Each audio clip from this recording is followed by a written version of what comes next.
de Jesus. Amém.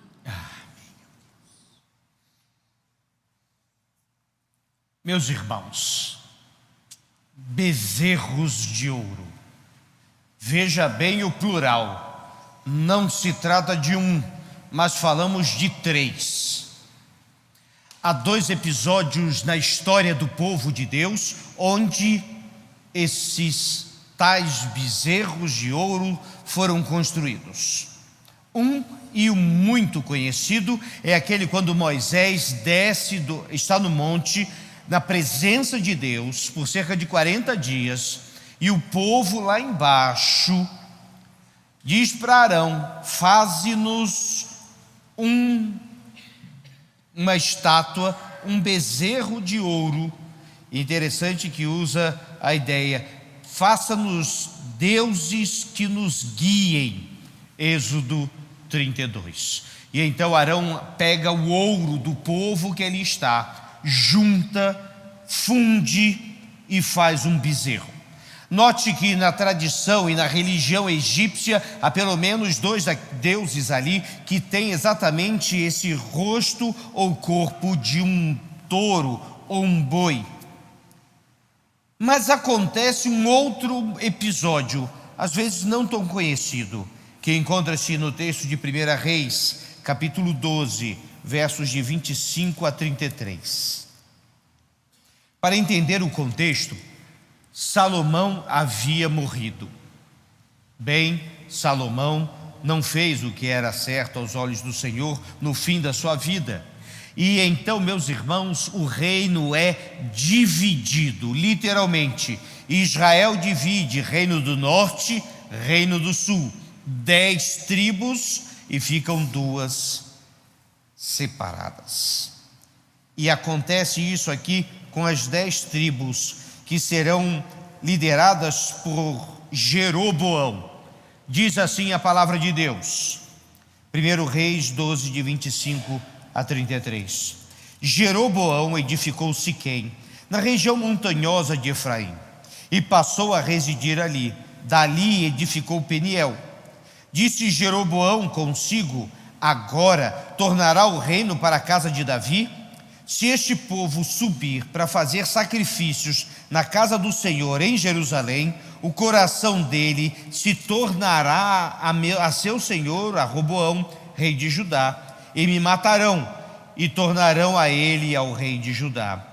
Pelo que o rei, tendo tomado conselhos, fez 2 bezerros de ouro, e disse ao povo: basta de subirdes a Jerusalém, vês aqui teus deuses, ó Israel, que te fizeram subir da terra do Egito.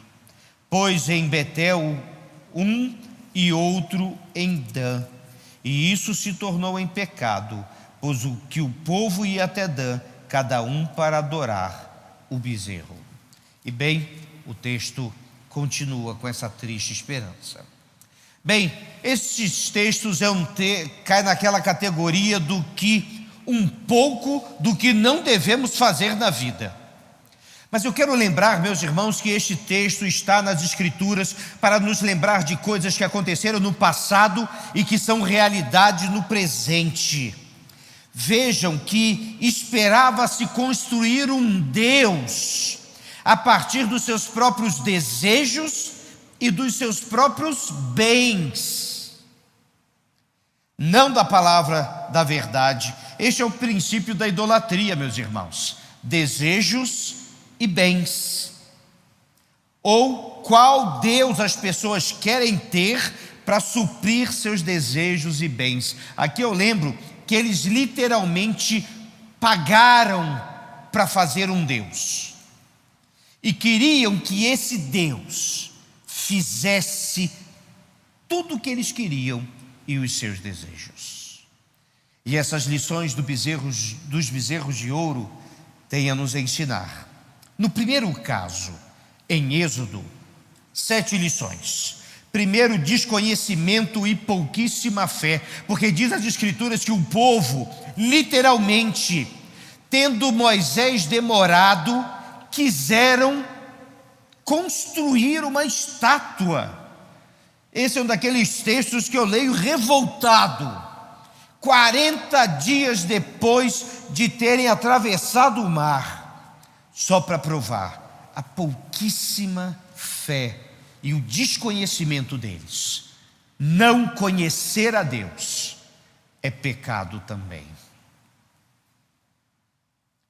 Segunda lição: desejo de ter Deus em suas mãos e não ter sua vida nas mãos de Deus.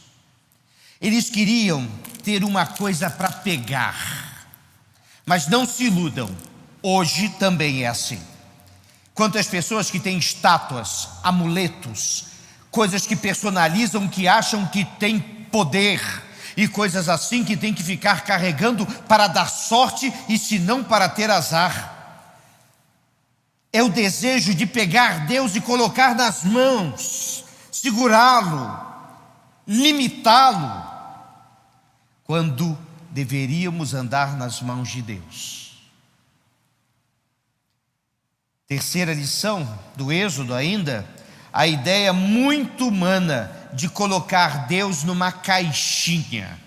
Pode ser uma estátua, pode ser algo pequenininho, pode ser algo para que Deus fique ali, limitado. Como eles não sabiam que o Senhor Deus, Criador dos céus e da terra, não cabe em lugar nenhum, nem mesmo em templo nenhum, mas o Senhor que fez o universo e o tem em suas mãos. Sim, é esse mesmo Deus a quem servimos. E é o Deus que não pode ser limitado a uma estátua e nem controlado por pessoa alguma. Pecado que gera pecado, que gera consequências, que gera morte.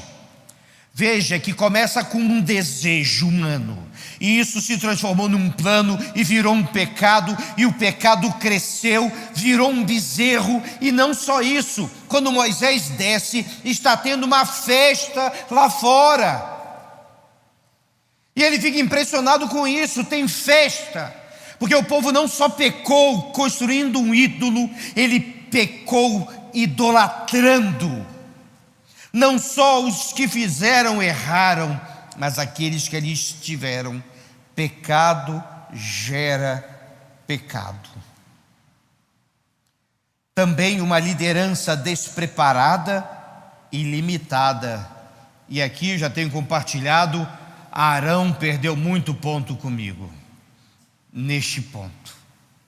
Até então, puxa vida, irmão de Moisés, enfrentou Faraó com Moisés, viu o mar, construiu um ídolo. Liderança despreparada e limitada também leva o povo a cair. Impaciência, fruto do pecado. 40 dias. Não deu para esperar 40 dias. E eles haviam sido avisados. A glória de Deus estava sendo manifesta ali perto, e eles não puderam esperar 40 dias. Que impaciência é essa, fruto do pecado? E é literalmente isso, uma impaciência, uma falta de, uma agonia que está dando, uma ansiedade crescente. Mas será que não é isso que a gente vê também nos dias de hoje? Impaciência com Deus. Deus, eu te pedi isso, mas o Senhor está demorando muito. Impaciência com os outros, impaciência uns com os outros, fruto do pecado. E essa impaciência os fez pedir um ídolo que os guiasse. E a última lição: achar o brilho do ouro mais importante que o brilho divino. É interessante escolherem o ouro para construírem esse bezerro. O ouro atrai os olhos humanos há milênios, e ainda hoje o dinheiro atrai esses olhos que fazem brilhar para pecar. No segundo caso, por Jeroboão, aprendemos algo que está junto, mas ainda nos dá outras lições, no mínimo interessantes. Veja que no primeiro bezerro o povo doou o ouro. No segundo bezerro, o rei bancou o ouro para o pecado.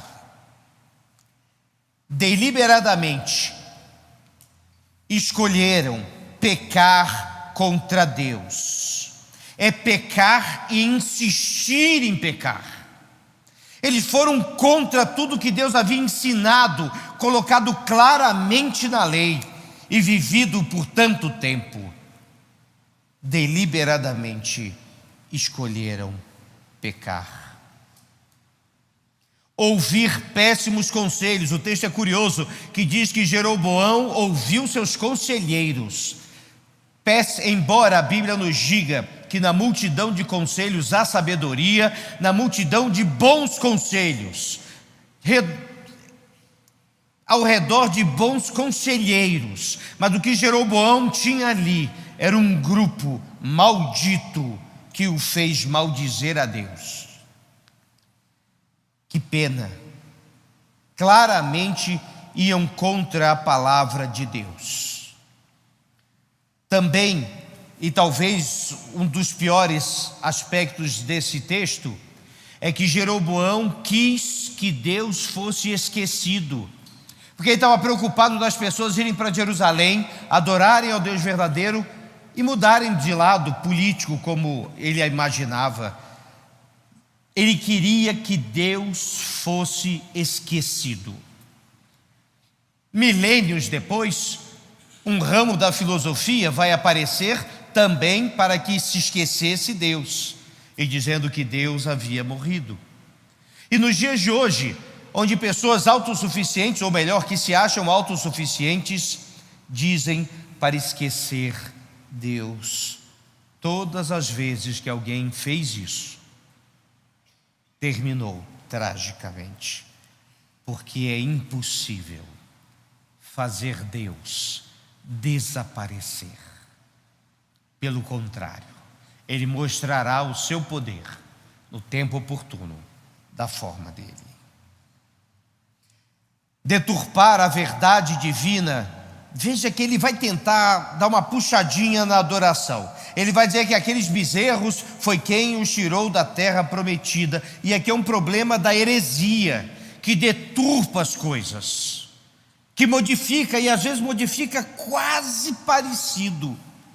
Mas lembro sempre que 3 gotas de veneno num jarro de água cristalina mata tanto quanto um atropelamento. Arrogância de se achar mais sábio e poderoso que Deus. Cegos guiando cegos. Líderes que lideram para a perdição. E foi isso que Jeroboão vai iniciar. Uma sequência dos piores reis de Israel. Lembre-se que eu disse no início: pecado gera pecado. E finalmente, se perder apesar dos avisos. Houve um profeta que foi a Jeroboão e disse: você está errado. E ele não quis ouvir.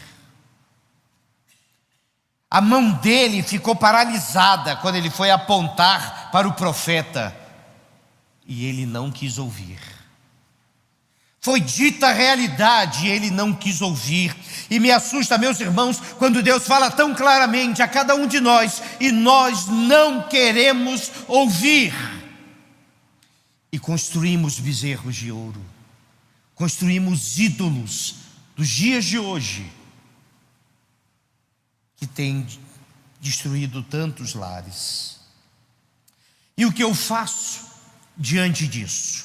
Bem, a Bíblia nos ensina, primeiro, atenção aos detalhes, aos princípios e à palavra de Deus. Cuidado com o brilho do ouro, ele cega espiritualmente. Precisamos aprender as lições que Deus nos dá na vida e nas Escrituras. Esse texto está aqui para que nós não cometamos os mesmos erros, mas parece que temos cometido. Cuidado com os líderes e mestres que te afastam de Deus. Quando ouvi de certo líder religioso: você não precisa orar, você não precisa participar do culto, você não precisa ir na igreja. Ele precisa, no entanto, de conversão. Não façam e nem sigam bezerros de ouro ou quaisquer outros que te façam desviar do Senhor. Não dê ouvidos aos que fazem e seguem bezerros de ouro. Permaneça nas mãos de Deus e não queira ter um Deus em suas mãos. E essa é uma verdade bíblica. Nós devemos estar nas mãos de Deus. Deus deve nos moldar, cuidar, proteger, abençoar. Mas quando as coisas se tornam tão sagradas, tão especiais, que se idolatram, que pena. Ouse aprender, ouse permanecer, ouse adorar ao único Deus. Eu digo ouse porque nos dias de hoje, onde se tem tantos outros deuses, é diferente quem crê no único Deus verdadeiro. Ouse, porque nos dias de hoje, quando tantas pessoas acreditam em verdades, em meias verdades, ou que não existe verdade absoluta, nós cremos no Deus que é todo-poderoso, em Jesus Cristo, que é Salvador, e no Santo Espírito, Consolador. Ouse ser cristão, crente no Senhor Jesus. Houve um tempo, meus irmãos, em que o povo de Deus quis um bezerro de ouro, e estes foram tempos terríveis. Mas quando vemos ainda hoje outros bezerros e pessoas construindo e se desviando de Deus, meus irmãos, precisamos voltar os olhos para o Senhor, o Deus que fez os céus e a terra. Entregar nossas vidas a Jesus, porque eu volto os meus olhos para a cruz e vejo que o meu Senhor, quando estava ali crucificado, não tinha nem ouro, nem prata, nem nada disso, mas Ele deu o seu sangue para nos salvar. Eu olho para aquele túmulo vazio e também não tinha ouro nem estátua, tinha um manto vazio. Quando eu olho agora para os céus, e eu posso ver que o nosso Deus, que é presente aqui em nosso meio, sim, a Ele vale a pena dedicar toda a sua vida, tudo que você é, e seguir os seus passos, um após o outro, até estarmos face a face com Deus. O quanto você tem dedicado a sua vida ao Senhor, o quanto você tem estado de coração, o quanto você tem realmente colocado agora a sua vida diante do Deus eterno e pensado que é de coração, do fundo do meu coração, ó Deus, que eu me dedico a Ti. Vamos ouvir a música inspirativa nesse instante.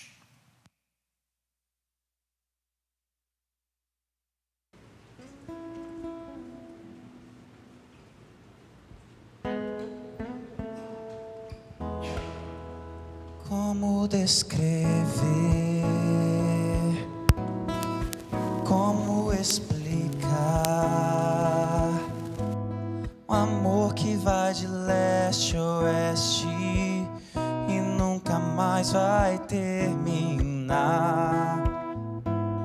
Tu me conheces bem, sabes quem eu sou. Não há como me esconder de Ti, Tu sempre sabes onde estou. É de coração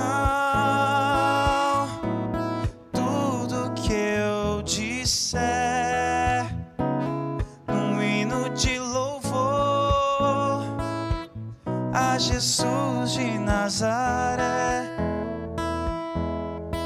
E se as palavras não mostrarem como é grande a minha gratidão, mesmo assim, Senhor, recebe o meu louvor, é de coração.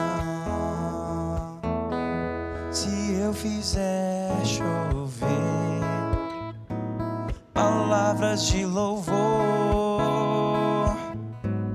ainda assim será tão pouco frente a esse grande amor. Por isso escute o pulsar do meu coração. És o caminho, a vida e a verdade. Te dou a minha gratidão. Cante comigo. É de coração tudo que eu disser, num hino de louvor a Jesus de Nazaré.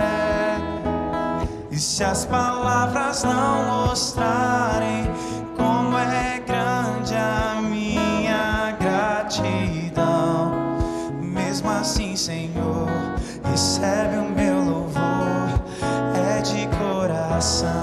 Cante mais uma vez. É de coração tudo que eu disser, num hino de louvor a Jesus de Nazaré. E se as palavras não mostrarem